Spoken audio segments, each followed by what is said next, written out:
Então tinha um sabor, dava um Dá sabor, saborificava. cheiro. Isso chama-se efeitos físicos, né? Que acontecia.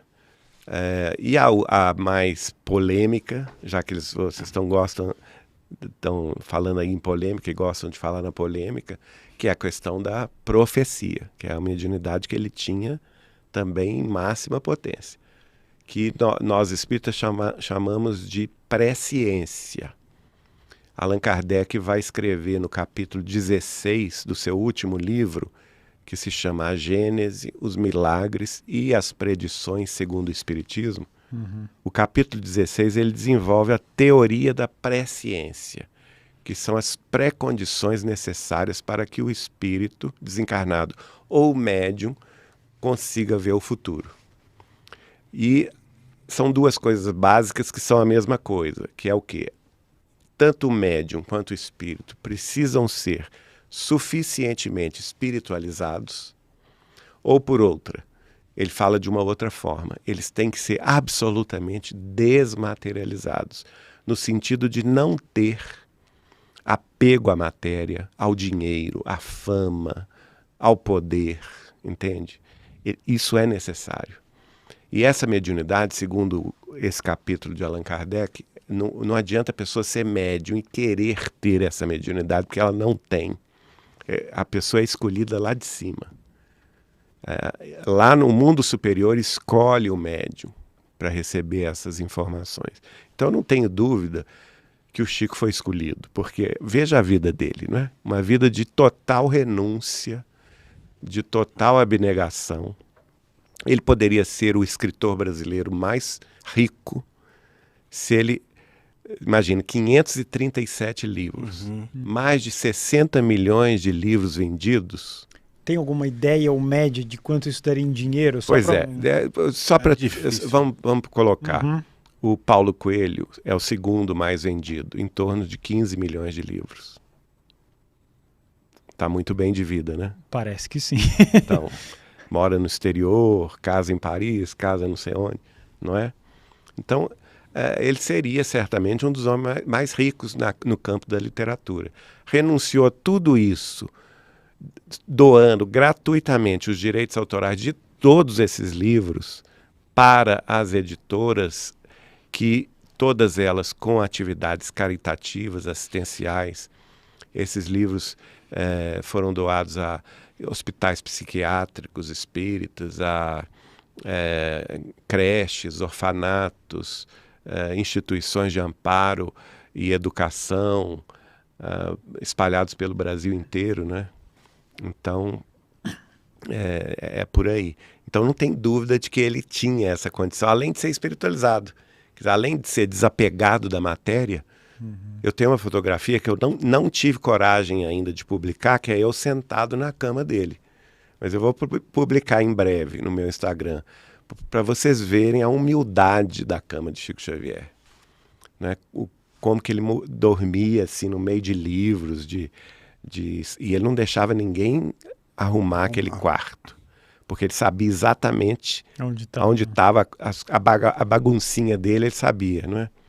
Às vezes a Eliana, minha esposa, queria arrumar e tal, fazer uma faxina, ele não deixava de jeito nenhum. E ele dormia ali no meio daqueles livros, daqueles papéis. Era o mundinho dele, né? Uma vida muito simples, muito sem qualquer vaidade, sem qualquer pretensão de ser famoso, sem qualquer subida no salto vamos dizer, do ego, da vaidade. Do ego, da vaidade. Ele se colocava como um de nós, não é? Agora, vendo o contrário, ele tinha dons de psicografia absurdos, incríveis, inimagináveis. Sim. E ele já mandou alguma mensagem, que você é a pessoa mais certa para perguntar isso, que todo mundo se pergunta se o Chico Xavier, já desencarnado, mandou algum sinal, alguma psicografia? Já mandou. É uma questão de, vamos dizer assim, de raciocínio lógico. Sim. Né? É claro que ele teve o contato, por exemplo, comigo. Ele tem muito contato comigo através do sonho. Eu me encontro com ele no sonho. Ele me passa instruções muito precisas. E todas as coisas que ele me passou até hoje, todas aconteceram, né? Sem exceção. Uhum. Eu tive experiências inúmeras com ele através desses encontros, através do sono físico, que a gente chama de desdobramento espiritual. Uhum. Mas outros médiums, por exemplo, a doutora Marlene Nobre, que já desencarnou, que era médica aqui em São Paulo, fundadora da Associação Médico Espírita de São Paulo, da Folha Espírita também de São Paulo, do Grupo Espírita Caibá Schutel, muito amiga do Chico, porque ela morou em Uberaba, ela se formou em medicina em Uberaba, tinha muita amizade com ele, ela recebeu mensagens dele, né? Eu recebi uma ou duas, mas mensagens específicas. Mas o médium que recebeu mais foi o Carlos Bacelli, também de Uberaba, seu grande amigo, trabalhou com ele na psicografia mais de 25 anos consecutivos, não é? Na cidade de Uberaba. E tem um livro que o Bacelli publicou, que ali é a cara de Chico Xavier, que chama-se Doutrina Viva, de psicografia do Bacelli pelo espírito de Chico Xavier. Tirando isso, com o perdão da minha franqueza, os outros todos... Pirataria pura. os outros todos que aparecem aí, Não, porque pirataria, para não falar outra coisa. Não, queremos... todo mundo quer. Todo mundo quer. Não quer. E aí, pessoas que nunca tiveram com Chico contato, Xavier, que não tinham nenhuma intimidade. Mas tem algum jeito de ter essa autenticação? Não, eu acredito que isso aí vai do bom senso. Tá. Não teve uma história Teve. de uma senha? Teve, isso é real. Explica eu vou pra contar gente. por quê. Havia um médium nas cercanias de Belo Horizonte que Chico Xavier estava encarnado nessa época. Quer dizer, o Chico nem tinha morrido e esse médium já estava recebendo Chico Xavier. Entende? Picareta dos maiores. E o Chico ficou sabendo disso lá em Uberaba. E ele falou assim, olha gente, se esse pessoal está fazendo isso comigo aqui na carne, imagina o que não farão depois que eu desencarnar. Então ele inventou essa história da senha. Entendi. Mas é uma contraprova muito boa. Exatamente. Essa senha foi para impedir, vamos dizer assim, os freelancers da mediunidade, né? Sim. Aquelas pessoas que estão querendo se promover. E você pode enganar muito uma pessoa. Falar, é uma mensagem de Chico Xavier. A pessoa, nossa, de Chico Xavier. E aí pode estar inventando. Exatamente. Às vezes até simula a voz do Chico, né? Gente, tem técnicas para simular a voz. Claro, imitadores. Qualquer pessoa de televisão, de teatro, sabe disso. Então a gente não pode ser bobo de cair nessas falsas manifestações, né? Isso não é Chico Xavier. Não tem sentido. Eu acho que a questão é usar o bom senso, ver o conteúdo. E quem conhece sabe. A linguagem. Quem conviveu com ele sabe. Lógico, isso é normal. Por isso que eu digo, dos livros que se publicaram aí em nome de Chico Xavier, eu jogaria fora todos eles, à exceção do Doutrina Viva, do Carlos Bacelli, que era amigo pessoal dele de 25 anos. O cara é o maior biógrafo do Chico, por isso que eu falei que eu não sou o guardião somente eu. Tem outros. Lá em Uberaba, eu posso ser em Pedro Leopoldo, Belo Horizonte. Mas lá em Uberaba tem o Carlos Bacelli, que além de conviver com ele 25 anos consecutivos, frequentando todas as reuniões, que o Chico tinha reunião pública sexta e sábado, a reunião de fraternidade que ele ia para a periferia de Uberaba, distribuir alimentos, cobertores no frio, brinquedo para o Dia das Crianças, presentes de Natal para os mais pobres, era todo sábado às 14 horas. Estava o Bacelli e a esposa dele, a Márcia, lá, né? Eles tinham uma reunião privativa na casa do Chico Xavier toda semana, toda quarta-feira. E o Bacelli e a esposa, a Márcia, já publicaram mais de 30 livros biográficos contando a vida do Chico. E com detalhe, foi o próprio Chico que forneceu os documentos a eles, né, ao casal. Então, autêntico. Que é totalmente autêntico, baseado em fotografias, em documentos fornecidos pelo próprio Chico nessa quarta-feira. E os dois, o Bacelli começou a psicografar, inclusive, na presença do Chico, estimulado pelo Chico, lá em Uberaba, no Grupo Espírita da Prece. Eu sentava-se o Chico na cabeceira, a Márcia Bacelli sentava aqui, o Bacelli sentava aqui. e psicografava junto.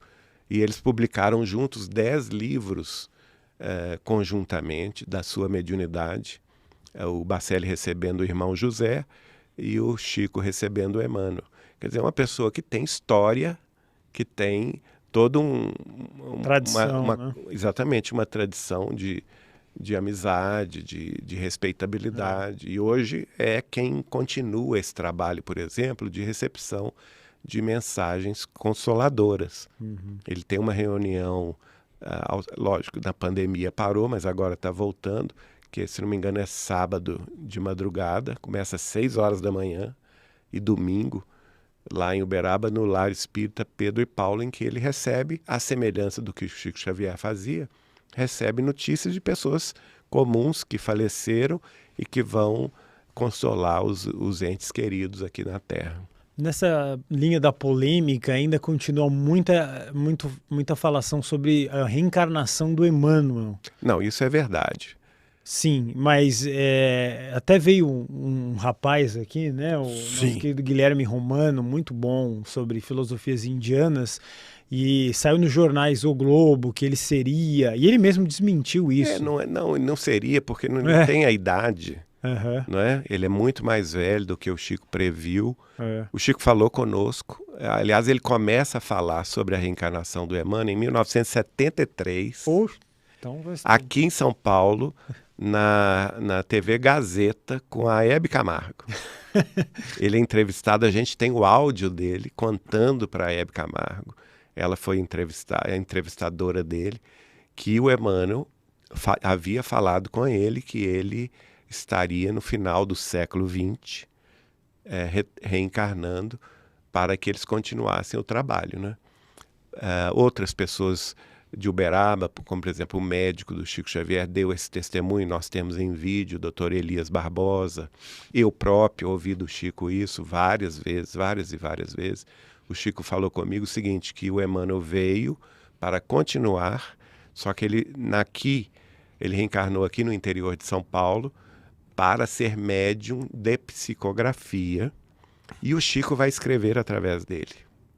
E o trabalho deles vai durar até o ano 2100. Quer dizer que ele vai viver 100 anos, porque ele nasceu no ano 2000. Não é? E foram várias pessoas amigas. A família também de Araxá, que é a Sônia Barçante, por exemplo, que trabalhava com ele no Grupo Espírita da Prece. Um dia, no ano 2000, ele estava muito cansado na reunião, ele já tinha 90 anos, né? E logo depois da reunião ele se afastou, ele fechou o olho e foi para o mundo espiritual. A gente sabia disso, né? A gente respeitava, deixava ele. Daí um pouco ele volta eufórico, cheio de alegria, de vida, mudou por completo, acabou o cansaço. A Sônia Barçante contou isso, né, para nós. Aí ela, que estava do lado dele, ela não conteve a curiosidade. Falei assim, Chico, o que aconteceu? Que você mudou tanto, você estava tão cansado e você chegou tão alegre. E ele então fala com ela, não, porque eu fui até uma cidade do interior de São Paulo e vi o bebezinho Emmanuel reencarnado. Eu o vi já no berço. Por isso que a gente sabe que foi o ano 2000. Mas se for revelado essa pessoa... Ninguém sabe quem aí vai ser um problemaço. Ninguém sabe quem é. Porque vai ficar uma fila na casa dele até... E eu acredito que ele até ele próprio talvez nem saiba que ele seja Emmanuel. É incrível isso, né? Porque a gente não tem o esquecimento do passado. Eu tenho certeza, por exemplo, que o Chico a gente sabe que é o Allan Kardec reencarnado. Ele próprio falou conosco. Mas nos seus primeiros anos, ele não sabia. Ele vai, vamos dizer assim, tendo certeza disso ao longo do tempo, não é?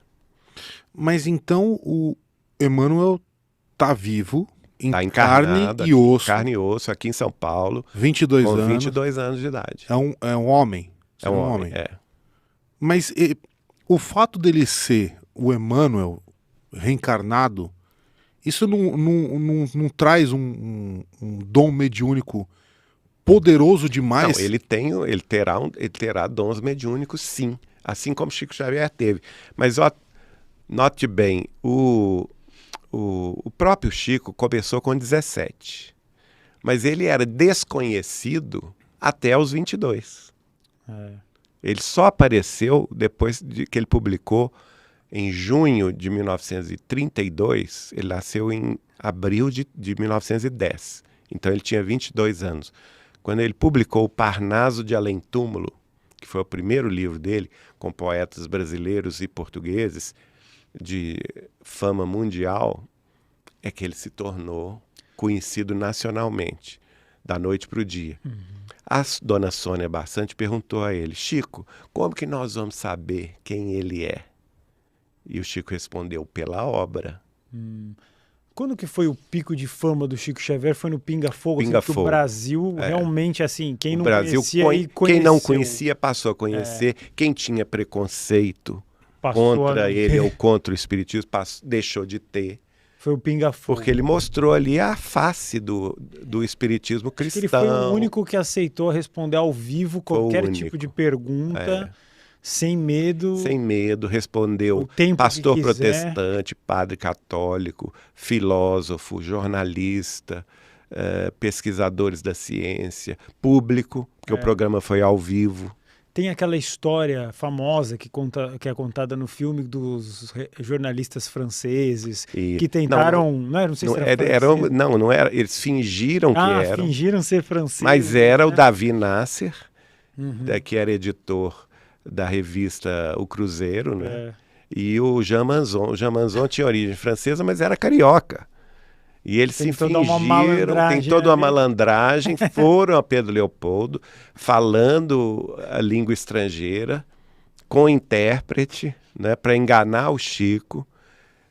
O Chico fez tudo o que eles pediram e eles saíram de lá rindo do Chico Xavier, pegaram o avião em Belo Horizonte, voltaram ao Rio, achando que tinham desmascarado, que médio porcaria nenhuma, nós enganamos o homem e tal. Chegaram a redigir a matéria, que foi publicada no jornal Cruzeiro, só que depois que eles publicaram a matéria, e eles nem se preocuparam, porque quando eles saíram da casa do Chico em Pedro Leopoldo, eles ganharam um livro de presente do próprio Chico, dando a eles, né, um livro devidamente autografado, mas fechado, de presente. E eles nem se preocuparam de abrir. Só que depois que a matéria, infelizmente, já tinha sido veiculada na revista O Cruzeiro, o Jean Manzon teve a curiosidade de abrir o livro para ler. Quando ele abriu o livro, a dedicatória estava em nome dele, Jean Manzon. Aí ele liga para o Davi Nasser: Davi, você já abriu o livro que o Chico Xavier nos deu? E eu disse: não abri, não. Não, faz favor, vai lá abrir agora. Aí ele foi lá, abriu o livro, estava lá: ao caro jornalista Davi Nasser. Resultado disso é que depois essa revista O Cruzeiro vira manchete, né, no Rio de Janeiro, e o Davi Nasser escreve, em determinado momento da sua vida, ele que era judeu de origem, né, escreve um artigo dizendo: qual o maior arrependimento da minha vida?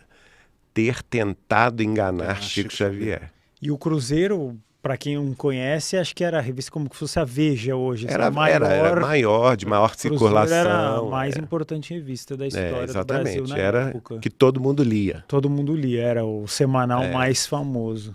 E eles, na revista, ridicularizaram o Chico, né? Tentaram, né? Tentaram, mas não adiantou nada.